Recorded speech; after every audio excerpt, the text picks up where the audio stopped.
তাহলে কোশ্চেন কি বলছে 15 ব্যাগস ওয়েস কত 75 কেজি আর কত ব্যাগে চেয়েছে ফাইন 18 bags of it. 18 ব্যাগের ওয়েস চেয়েছে তাই তো বেসিকটাই তাই সেন্টেন্স লিখলাম না কোশ্চেনটা জাস্ট ওখান থেকে এক্সট্রাক্ট করলাম তাহলে 15 ব্যাগসের যদি ওয়েস 15 ব্যাগস ওয়েস 75 কেজি হয় মানে মাস দেওয়া আছে কেজি কি হয় মাস হয় তাই না তাহলে ফাইন্ড 18 ব্যাগস আর 18 ব্যাগসের কত ওয়েট হবে এবার আমরা কি জানি আমরা নরমালি ছোটবেলা থেকে করেছি যে যদি 4 পিস কোনো কোয়ান্টিটির জিনিস চকলেট হতে পারে পেন হতে পারে পেন্সিল হতে পারে বুকস হতে পারে 4 পিসের দাম যদি 20 রুপিস হয় তাহলে 1 পিসের দাম কত হয় 20/4 তাই তো তাই কি না তাহলে কত বেরোবে এখানে 5 তাহলে 1 পিসের দাম কত হলো 5 রুপিস আবার এটা একরকমের ম্যাথ করেছি আর এরকমের ম্যাথ করেছি এরকম যে যদি 1 পিস পেন্সিল বা পেন বা বুক বা কপি যাই হোক না কেন যদি ₹5 হয় কত বুঝতে পারলে তাহলে 5 পিসের দাম কত হবে রুপিস কত 5 কত হবে বলো কি করব 1 পিসের দাম যদি ₹5 হয় তাহলে 5 পিসের দাম কত হবে জোরে বলো না তো কত হবে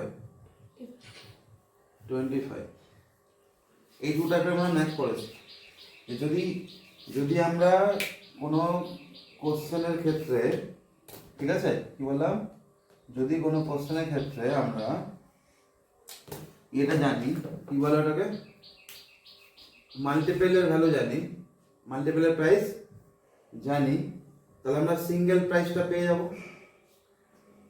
তাই তো অ্যাজ ওয়েল অ্যাজ এরকমও ম্যাথ করেছি যেখানে একটা জিনিসের দাম মেনশনড আছে আর মাল্টিপল জিনিসের দাম জিজ্ঞেস করেছে তো সেটা বের করতে পারবো মাল্টিপ্লাই করলে তাহলে যখন মাল্টিপল ভ্যালু থেকে মাল্টিপল সিঙ্গেল ভ্যালু চাইছে তখন আমি ডিভাইড করে দিচ্ছি আর যখন সিঙ্গেল ইউনিট ভ্যালু থেকে মাল্টিপল ভ্যালু চাইছে তখন আমরা কি করি মাল্টিপ্লাই করে দিই নর্মাল তো এটাই তো এটাকে বলা হয় হচ্ছে ডাইরেক্ট ভেরিয়েশন কথা বলে ডাইরেক্ট ভেরিয়েশন কেন বলে কারণ যখন তুমি এখানে কার সাথে কার রিলেশন আছে একটা নাম্বার অফ আর্টিকেলের সাথে পিস লিখলাম পিসের সাথে কত প্রাইসের রিলেশন আছে তাই না তো এই নাম্বার অফ পিস যদি বাড়ে না প্রথমে আমরা কমিয়েছি তাই তো প্রথমে আমরা কি করছি কমেছে তাহলে নাম্বার অফ পিস যখন কমিয়েছি তখন প্রাইস কি হয়েছে কমেছে তাই না কম জিনিস নেব কম টাকা লাগবে সিম্পল কথা 4 পিস পেনের দাম যা হবে 1 পিস পেনের দাম কি সেম হবে না বেশি হবে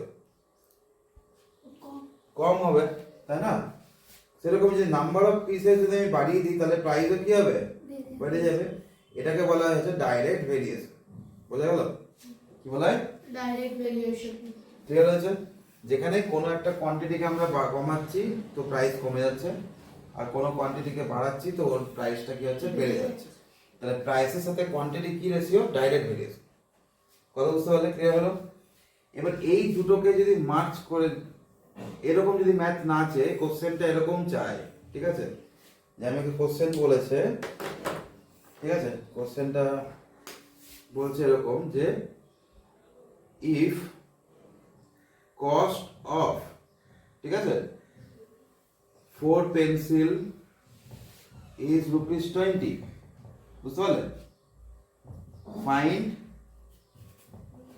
দ্য কস্ট অফ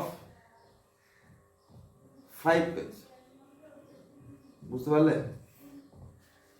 ক্লিয়ার হলো তাহলে কোথাও না কোথাও উপরেরটাই তো লিখলাম নাকি थोड़ा सा इधर उधर करके है कि नहीं তাহলে আমরা কি করেছি মাল্টিপল ভ্যালু থেকে ইউনিট ভ্যালুতে এসেছি বা ইউনিট 1 কে ইউনিট বলে বা ইউনিট ভ্যালু থেকে মাল্টিপল ভ্যালুতে এসেছি রাইট এরকম ম্যাথ তো করেছি কিন্তু এখানে কি বলেছে মাল্টিপল ভ্যালু থেকে মাল্টিপল ভ্যালুই চেয়েছে তাই না 4 পিসের দাম দেওয়া আছে 5 পিস চেয়েছে দোকানে কি বলে না দোকানে গিয়ে বলে কাকু এই পেনটার দাম কত তো কাকু বললো যে এটা 10 টাকায় 3টে এবার তুমি দেখছো হিসাব করে আমার তো 3টে লাগবে না আমার লাগবে 5টা বা 6টাই ধরো না, আমার লাগবে 6টা, আমার 3টে লাগবে না। কিন্তু তুমি তো 3টের প্রাইস জানো, তো 6টার প্রাইস যদি বার করো তো ডবল হচ্ছে। 3 এর ডবল 3টের প্রাইস, 3টে পেনের দাম জানো, বলছে 10 টাকা করে পার 3 পিসের দাম 10 টাকা, এটা ফিক্সড প্যাকেটে পাওয়া যাচ্ছে, খুলে দেবে না, একটা দেবে না। তাহলে 6টার দাম কত হবে? এটা ইনটু 2 হচ্ছে মানে এটাও কি হবে? ডবল হয়ে যাবে। তা কত হবে? 20 রুপিস। এটা তো সিম্পল ক্যালকুলেশন। কিন্তু তুমি যদি বলে দোকানদার বলে যে না আমার পেনে হচ্ছে 3 রুপিস করে আছে, তুমি বলে না কাকু আমার তো 3টে না, আমার 5টা লাগবে। তো কাকু বলে তাহলে 6টা নিয়ে নাও। না 6টা নেওয়া যাবে না, 6টা বেশি হয়ে যাবে, আমার অ্যাকচুয়ালি 4টে লাগতো, কিন্তু আমি 5টাই নিতে পারবো, 5টা নিতে পারবো, মানে 5টা একটা হাতে পাস থাকবে, 6টা আমার বেশি হয়ে যাবে। কথা বুঝতে পারে? এরকম তো হতেই পারে না, কোথাও কিছু কিনতে গেছো, যেমন হয় না সবজির দোকানে গিয়ে বললে যে কত টাকা করে, তো সবজি বলে এরকম যে 10 টাকা পোয়া। পোয়া মানে হলো 250 গ্রামস। 250 গ্রামসকে বেঙ্গলিতে মানে লোকাল ল্যাঙ্গুয়েজে বলে পোয়া। তো 250 গ্রামসের প্রাইস তোমাকে বলে দিল। 250 গ্রামস হয়তো পটল নিতে গেছো, এইটুকু হচ্ছে, একজনেরই হবে সাপোজ, বা দুজন খাবে, তোমার বাড়িতে মেম্বার 3, কত হয়ে গেল? এরপর নিয়ে নিলে 4, তো 4 জন ওইটুকু তো হবে না, তোমাকে বেশি নিতে হবে। তাহলে মাল্টিপল, ওদের একটা পটলের দাম বলেনি, তাই না? তাহলে মাল্টিপল বলেছে, 250 গ্রামের দাম বলেছে, 1 গ্রামের দাম বলে দিয়ে ইন্টু মাল্টিপ্লাই করলে পেয়ে দাম যত গ্রাম দরকার। তোমার দরকার হয়তো 500 গ্রাম। তাহলে মাল্টিপল ভ্যালু থেকে যখন মাল্টিপল ভ্যালু আমি বের করবো, ওরকমই একটা এরকম কোশ্চেন এখানে, যেখানে 4 পেন্সিলস এর প্রাইস 20 রুপিস আছে, সেখান থেকে 5 পেন্সিলস এর প্রাইস চেয়েছে। এই সব ক্ষেত্রে আমরা কি ইউজ করব? Unitary method. কি ইউজ করব? ইউনিটরি তো মেথড। নামের মধ্যেই ওর অ্যানসার আছে। ইউনিটরি কথাটার মানে কি? ইউনিট, তাই না? ইউনিটের মধ্যে কোন ওয়ার্ডটা বেশি খেয়াল আছে? ইউনিট। নামের মধ্যে আছে না, কি আছে? ইউনিট। তাহলে বেসিক্যালি আমরা কি করব? মাল্টিপল ভ্যালু থেকে প্রথমে ইউনিট ভ্যালুটা বের করব, তারপর সেই ইউনিট ভ্যালু থেকে আবার ডিজায়ার্ড মাল্টিপল ভ্যালুতে যাব। তার মানে এই ম্যাথটাই এখানে কোথাও না কোথাও এই ম্যাথটা। তো এই ক্যালকুলেশনটাকে ইন্টিগ্রেটেড করে দেবো একসাথে। একসাথে কি করব? জুড়ে দেব। কেমন করে জুড়বো? ফার্স্ট লাইনের 4 পিস থেকে প্রথমে আমি কি করব? 1 পিসের দাম বার করব, সেই 1 পিস থেকে আমরা আবার 5 পিস বার করব। তাহলে একবারে কি করে করব? যে কস্ট অফ, আমি আর লিখছি না, বোঝাচ্ছি তো, বোঝার মাঝখানে লিখছি না, জিনিসটা শুনে নাও। কি লিখবো? কস্ট অফ 4 পেন্সিলস, বুঝা গেল, ইকুয়াল টু কত? ₹20। তাহলে কস্ট অফ 1 পেন্সিলস, তাই তো? পেন্সিলস হবে না, পেন্সিল হবে, একটা না, খেয়াল রাখবে, গ্রামার ভুলবে না কখনো। কত হবে? 20/4। তাহলে এটা 1 টাকার দাম বেড়ে গেল, ক্যালকুলেট করার দরকার নেই এখানে, অনেক ক্যালকুলেশন করে দেখায়, আমি বারণ করি। এটা ক্যালকুলেশন করলেও আমার তো এটা অ্যান্সার নয়, যেটাকে এখানে এন্ড তো করছি না।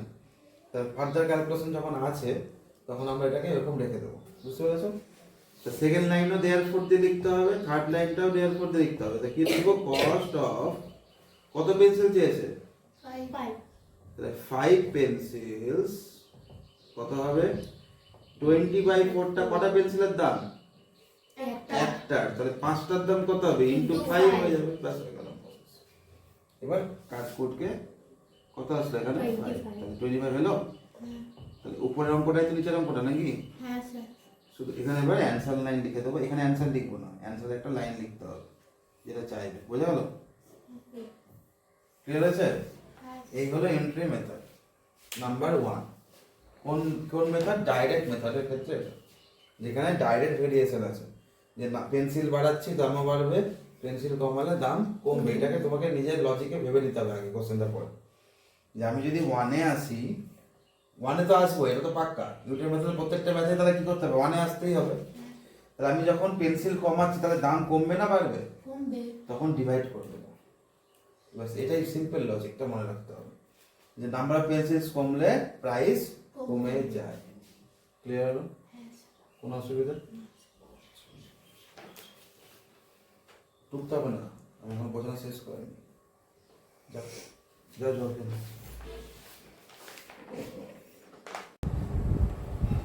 তাহলে যদি আমরা এবার অ্যাকচুয়াল ম্যাথটা করি, এটা তো বোঝার জন্য নিচে করেছিলাম, তাহলে অ্যাকচুয়াল ম্যাথটা যদি এখানে করি, তাই না?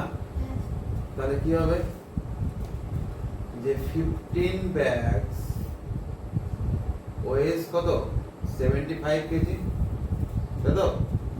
তাহলে দেয়ারফর 1 ব্যাগ ওয়েস কত হবে 5 বাই 15 এত কেজি, তাই তো? Yes. তাহলে দেয়ারফর কত কেজি, কত 18 ব্যাগ বলেছে, তাই না?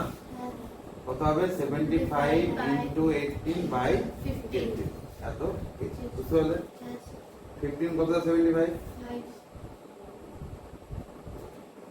তাহলে 18 5 টা কত 80. 90, বুঝতে পারলে? এটা আমার অ্যানসার, পরে অ্যানসার নাই লিখে দিতে হবে, বুঝতে পেরেছো? কোনো অসুবিধা? এইটুকু পাক্কা হয়ে গেছে, ঠিক আছে? এবার আমরা চলে যাই নেক্সট টপিকে। নেক্সট টপিক না, আরেকটা ম্যাথ করা, তারপর নেক্সট টপিক।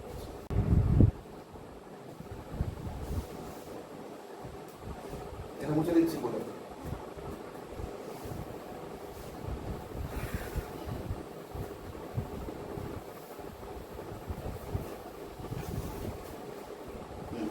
বলো। 400 grams cake cost 800 rupees. 400 grams cost, 800 rupees. আচ্ছা, তারপর How much would of 1.5 kg cake cost? 1.5 KG কত গ্রাম হলো জিজ্ঞেস করছে, এই তো কনক্লুশন। কোশ্চেনের পুরো কোশ্চেনটা কনক্লুশনটা এইটুকুই না, যে 400 গ্রামস হচ্ছে 800 রুপিস, তাহলে 1.5 কেজি কত? তো মাথায় রাখবে এটা গ্রামস আছে, এখানে কেজি আছে, তাহলে বার করতে পারবো না, কনভার্ট করতে হবে। 1.5 কেজিটাকে কনভার্ট করে গ্রামে নিয়ে যেতে হবে। এখানে তো করতে পারবো না, এটা তো অ্যান্সার নয় না, আমাদের অ্যান্সার এখান থেকে লেখা শুরু করবো, তাই তো? বোঝা গেছে? তাহলে কি করব, প্রথমে লিখবো 400 গ্রামস, কি ওটা Cake. কেক, আচ্ছা 400 grams of cake is costing কত রুপিস 800, তাহলে 1 gram of cake will cost কত 800 by 400, তাহলে 1 গ্রাম কেকের দাম এত টাকা পড়বে, বোঝা গেল? দেন 1.5 কেজি আছে, চলবে না, ইকুয়াল টু কত গ্রাম হবে 1500, তাই না? 1000 মানে হবে কত হবে, তিনটে ডেসিমেলটা 3 প্লেস করে যাবে, তাহলে একটা প্লেস হলো 5 আর দুটো জিরো হলো, তাই তো? তো এত গ্রাম উইল কস্ট কত 800 বাই 400 তো ছিল, তার সাথে কি হবে 1500 টা মাল্টিপ্লাই হয়ে যাবে, বুঝতে পারলে? কারণ কি আমরা জানো তো কেকের সাথে প্রাইসের কি রিলেশন, ডাইরেক্ট ভেরিয়েশন, তাই তো? যে যদি কেকের কোয়ান্টিটি কমে, কেকের যদি আমি ইয়ে কমিয়ে দিচ্ছি, তাহলে প্রাইসও কি হবে রিডিউস হয়ে যাবে। তাহলে কেক কমলে প্রাইসও রিডিউস হবে, আর কেক এখান থেকে বেড়ে গেল তাহলে প্রাইস বেড়ে যাবে। কমলে ডিভাইড করব, বাড়লে মাল্টিপ্লাই করব, বাস সিমেট্রি মেথডে এটাই কনসেপ্ট, কমলে ডিভাইড আর বাড়লে মাল্টিপ্লাই। 0 0 খেয়ে গেল, 0 0 খেয়ে গেল, 4 দিয়ে কত হলো 2, তাহলে কত হলো কস্ট 15 2 যা কত 30, আর দুটো জিরো আরো ছিল, তাহলে কত অ্যানসার হলো 3 পয়েন্ট। Simple math. অবস্থা এখানে শুধু টুইস্ট কি ছিল 1.5 কেজিটা, তো এটাকে এইভাবে করতে পারে, এখানে যে লিখতে গেলে একটু বড় হয়ে যেতে পারে, তো আমরা কি করব, প্রথমেই ম্যাথের প্রথমে 1.5 KG equal to 1.5 into 1000 gram equal to 1500 গ্রাম আগে লিখেন না মাথার উপর, তারপর এই ম্যাথটা করব 1.5 এর জায়গাতে ডাইরেক্ট বসিয়ে দেবো 1500 গ্রাম, 3000 বসাবো, হ্যাঁ বুঝতে পারলে? তার মানে কি শিখলাম, ইউনিটারি মেথডের কোশ্চেনের মধ্যে যদি আমার কোনো কনভার্সেন্স করতে হয়, তাহলে কনভার্সেন্সটা আমি আগে করে নেব, তাহলে সুবিধা হবে, তারপর এই মেথডটা শুরু করব। বোঝা গেল?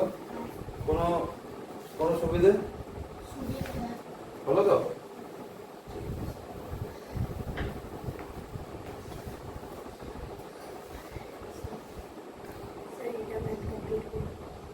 Use 25 liters of diesel in covering a distance of 90 kilometers. Bus consume কত 25 liters of diesel 25 litre of diesel in covering a distance of 90 kilometers. For 90 kilometre, তাই তো? এটা বলা আছে state first statement, second statement কি বলেছে, How much diesel is needed to cover to 288 kilometers? বলো how much Diesel is needed to cover 288 kilometers. 288 kilometre যাওয়ার জন্য কতটা ডিজেল লাগবে। লাগবে এই তো কোশ্চেন Yes. তাই তো তো আবার একবার কোশ্চেনটা পড়ছি এবার এই পরদিন পড়ো এবার কোশ্চেনটা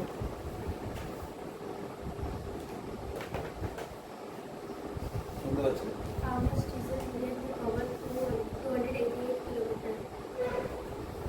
তাহলে এইটুকু আছে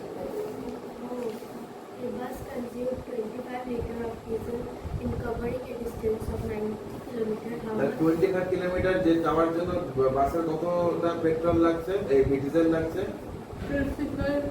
25 লিটার ডিজেল ওর কনজিউম হচ্ছে ফর এভরি 90 কিলোমিটার বোঝা গেল ব্যাপারটা তাহলে বলেছে যে 288 কিলোমিটারের জন্য কতটা ডিজেল ওকে লাগবে। লাগবে তাহলে যদি আমি আমার বেশি কিলোমিটার যেতে আমার ডিজেল কম লাগবে তাই না তাই না Yes, sir. যত বেশি কিলোমিটার যাবো তত বেশি কি হবে তত কম ডিজেল লাগবে বললাম কিলোমিটার যদি বেড়ে যায় হ্যাঁ, তাহলে ডিজেল কম লাগবে কিন্তু বললে এখনই হ্যাঁ। বেশি লাগবে। তুমি এখনই হ্যাঁ বলবে এখনই পড়ে যেত হঠাৎ তাহলে কিলোমিটার বাড়লে কি হবে ডিজেল কমে যাবে তাই না ও মরে যাবে।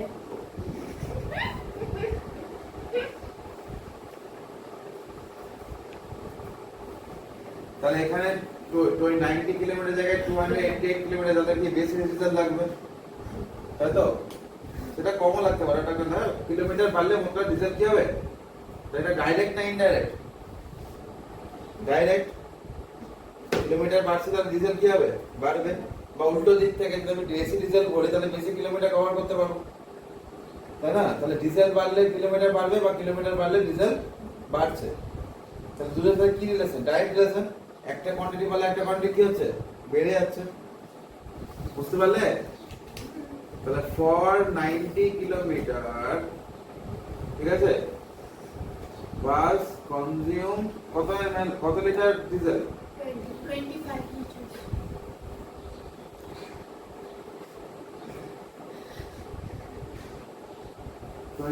ফাইভ লিটার ডিজেল তাই তো হ্যাঁ, স্যার। ক্লিয়ার হলো তাহলে এবার দেয়ার ফর 1 কিলোমিটার 1 কিলোমিটার যাওয়ার জন্য বাস কি হবে বেশি তেল লাগবে না, নাকি না? স্যার, কম লাগবে। পাক্কা তো Yes, sir. এখনই খেয়ে যাবে 25 বাই তাহলে কত 90 ডিভাইড করবো তাই না এত লিটার ডিজেল লাগবে 1 কিলোমিটারের জন্য তাহলে এবার কত কিলোমিটার যেতে যাচ্ছি আমি 288 kilometers. 288 কিলোমিটারের জন্য কত ডিজেল লাগবে 5 বাই 9 এটা 1 কিলোমিটারের ডিজেল ইনটু 288. 88 এত লিটার অফ ডিজেল লাগবে তাই না Yes, sir. বোঝা গেল কি গেল না 8 প্লাস 8 কত 8 plus 8, 16.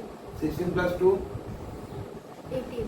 তাহলে 18 9 দিয়ে যায় হ্যাঁ কি না তাহলে এটাও 9 দিয়ে যাবে তাহলে 9 1 যা 9 10 9 কি করবো কত হবে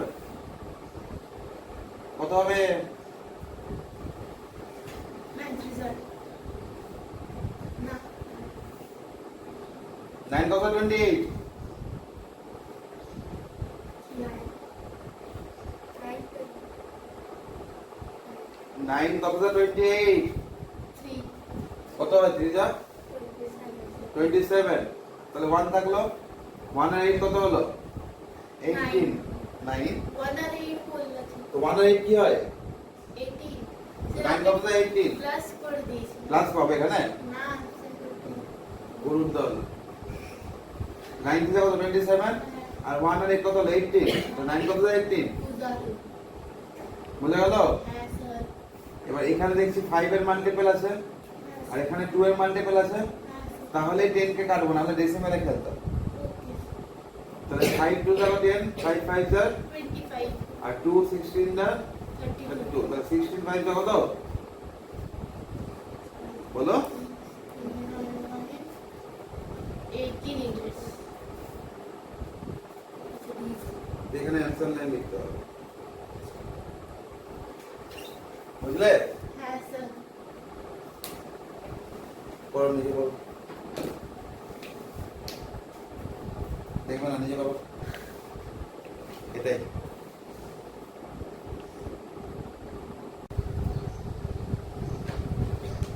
Four people can paint a fence মানে boundary in 3 hours. ফেন্স হতে পারে, ওয়াল হতে পারে, বিল্ডিং হতে পারে, যা কিছু হতে পারে, যে কোনো ওয়ার্ক হতে পারে, এরকম লেখা থাকতে পারে 4 people can complete a work in 3 hours. বুঝা গেল? How long will it take 6 people to paint it? Same জিনিসটা যদি 6 people পেইন্ট করে তাহলে কত টাইম লাগবে? তাহলে একটু ঠান্ডা মাথায় যদি আমরা এটাকে ভাবার চেষ্টা করি যে 4 people যখন কোনো একটা কাজ অলরেডি 3 আওয়ার্সে করে নিচ্ছে, বোঝা গেল? 4 people যদি অলরেডি কোনো একটা ওয়ার্ক 3 আওয়ার্সে করে নিচ্ছে, তাহলে সেম ওয়ার্কটা যদি একজন মিলে করে 1% করে, তাহলে টাইম কম লাগবে না বেশি লাগবে? তিনজন মিলে একটা কাজ 3 আওয়ার্সে করে নিচ্ছে, ওই কাজটা একজন করলে কম লাগবে, তাহলে কম কেন বললে? বলেছি না, না ভেবে অ্যান্সার দেবে না, বলেছি তো, না ভেবে অ্যান্সার দেবে না। তাহলে 4% যদি কোনো ওয়ার্ক 3 আওয়ার্সে করে, তাহলে 1% সেম ওয়ার্কটা কত আওয়ার্সে করবে? বেশি আওয়ার্সে না কম আওয়ার্সে? বেশি টাইম লাগবে অবভিয়াসলি। তাহলে যখনই বাড়ালে কি করি আমরা? কি শিখেছিলাম? বাড়লে কি হয়? মাল্টিপ্লাই, তো বাড়লে কি হয়? মাল্টিপ্লাই। তাহলে কত আওয়ার সময় লাগবে? এত আওয়ার্স। বোঝা গেল? তাহলে এটাই 6 people মিলে যদি করে তাহলে কত সময় লাগবে? এটা লাগছিল একজনের, তাহলে এবার যদি একজনের যে টাইম লাগছিল সেখান থেকে এখন যদি সেই জায়গাতে 6 people কাজ করে, তাহলে বেশি টাইম লাগবে না কম লাগবে? কম লাগবে। বাই 6, বুঝতে পারলে? উল্টো হলো, আগেরটা থেকে উল্টো হলো। তাহলে আমরা কি দেখলাম এখানে, যে যদি আমরা number of people, number of একটা আছে আর একটা ছিল কি টাইম, তাই তো? আওয়ার্স মানে কি টাইম। তা নাম্বার অফ পিপল যখন আমি কমিয়ে দিচ্ছি তখন টাইম আমার বেশি লাগছে, আর নাম্বার অফ পিপল যখন আমি বাড়িয়ে দিচ্ছি তখন আমার টাইম কি আছে? কম লাগছে, তাই তো? পাক্কা না? এই জন্য এইটাকে বলা হয় হচ্ছে ইনডাইরেক্ট ভেরিয়েশন। কি বলে? Indirect variation. বুঝা গেল? কোন অসুবিধা? ইনডাইরেক্ট বলো না, ইনডাইরেক্ট বললে ভুল হবে কথা। ইনডাইরেক্ট বলতে কোনো ব্যাপারটা হলো ইনডাইরেক্ট ভেরিয়েশন না, সরি, কথা হচ্ছে ইনভার্স ভেরিয়েশন। হ্যাঁ, ইনভার্স ভেরিয়েশন উল্টো বললাম, উল্টো, ইনডাইরেক্ট নয়, ইনভার্স ভেরিয়েশন। ঠিক আছে? তাহলে যখন কোনো কোয়ান্টিটিকে আমরা বাড়াচ্ছিলাম, ঠিক আছে, কোয়ান্টিটি বাড়ালে কি হচ্ছিল? প্রাইস বাড়ছিল, তাই না? নাম্বার অফ পেন্সিলস বাড়ালে কি হচ্ছিল? প্রাইস বাড়ছিল। কমালে কি হচ্ছিল? কমছিল। তাহলে যখন কোন একটা কোয়ান্টিটি বাড়লে আরেকটা কোয়ান্টিটিও সাথে ইনক্রিজ করে, বা কোন একটা কোয়ান্টিটিকে ডিক্রিজ করলে যদি তার সাথে আরেকটা কোয়ান্টিটিও কি করে? ডিক্রিজই করে। ঠিক আছে? তাহলে এরা একে অপরের সাথে রিলেটেড, তাই না? তাহলে এটাকে আমরা কি বলবো? Direct variation. কি বলবো? Direct variation. এটা কি হবে? Indirect variation. কথা বুঝতে পারলে? কোনো অসুবিধা? ওই চ্যাপ্টারটা দেখো, ক্লাস 8 এর আমাদের ইউনিট জায়গা ওই চ্যাপ্টারটা আছে direct variation and indirect inverse variation. মাথা খারাপ হয়ে যাচ্ছে, স্পেলিং অফ ভেরিয়েশন। বোঝা গেল? ক্লিয়ার হলো? ইনভার্স ভেরিয়েশন আর ডাইরেক্ট ভেরিয়েশন ক্লিয়ার হলো? কোন অসুবিধা? ঠিক আছে? এই ভেরিয়েশনটা হলো, ভেরিয়েশন বলছি যে এটা ভেরিটা ভেরি वाला ভেরি না, এটা হচ্ছে ভ্যারি वाला ভেরি। ভ্যারি বলি না যে আলাদা আলাদা ভ্যারি করে, বলি না যে এই জিনিসটা ভ্যারি করছে ডিপেন্ডিং অন দ্য কন্ডিশন। ঠিক আছে? রেজাল্টিভ ভ্যারি, ওই ভ্যারি হচ্ছে থেকে ভেরিয়েশন। ভেরি কথাটা বলা যায়, ভ্যারিয়েশন বললে আরো ভালো লাগে শুনতে। যাই হোক, ডাজন্ট ম্যাটার। তো ইনভার্স ভ্যারিয়েশন আর ডাইরেক্ট ভ্যারিয়েশন, এটা ভেরি वाला ভ্যারি নয়, এটা ভ্যারি वाला ভ্যারি, VARY, তাই না? বুঝতে পারলাম ব্যাপারটা? তাহলে ইউনিট মেথড দেখলেই যে আমি সেকেন্ড 1 নাম্বার মানে ইউনিট লাইনটাতে যে আমি মাল্টিপ্লাই বা ডিভাইড করে দেবো তা নয়। আমাকে একটুখানি ভেবে নিতে হবে যে এই জিনিসটা এখান থেকে কমলো, সেকেন্ড লাইনে কি হয় কমে পাক্কা না, ওয়ানেই আছে সব সময়। তো সেকেন্ড লাইনে এই দিকটা কমছে, তাহলে এই দিকটা বাড়া উচিত না কমা উচিত?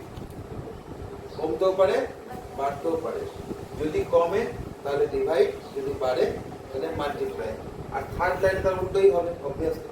তাহলে কি হবে, এখানে মাল্টিপ্লাই হলে এখানে ডিভাইড হচ্ছে, এখানে ডিভাইড হলে এখানে মাল্টিপ্লাই হচ্ছে। তাহলে বুঝতে পারলে ইনভার্স কনসেপ্টটা? তাহলে অ্যানসার কত হলো আমার? 2 আওয়ার্স। তাহলে যে কাজটা 4 পিপল 3 আওয়ার্সে করছিল, যে কাজটা 4 পিপল কি হচ্ছিল 3 আওয়ার্সে করছিল, সেই সেম ওয়ার্কটা 6 পিপল মিলে 2 আওয়ার্সে করে দেবে। খতম করে দিল। 2 আওয়ার্সে খতম করে দিল। কথা বুঝতে পারলে? ক্লিয়ার হলো? কোনো অসুবিধা?